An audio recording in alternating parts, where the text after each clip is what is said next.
Ayos ah. Dito ka sa labas kumakain ah. Sumutikman to? Yan. Seaweeds. Try mo lang. Galing yan. Pwede yan kahit saan. Seaweeds dapat ba? Tikman mo, Korean yan. Savory Korean style. Sige lang, tikman mo. Paano itong kakainin? Balot mo lang yan sa ulam mo. Lagyan mo yun. Kahit saan naman yan pwede. Papil ba ito? Seaweeds yan. Yun eh, plastic yata. Cellophane eh.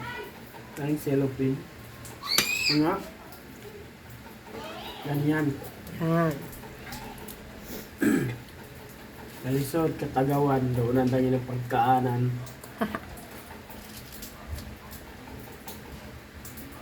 Pagdagan mo pa. Sarap. Dagdagan mo pa. Yan o.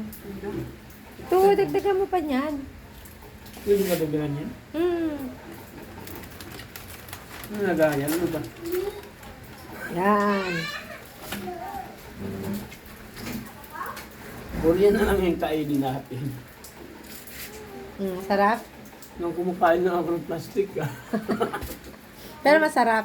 Masarap. Wow. Parang pako.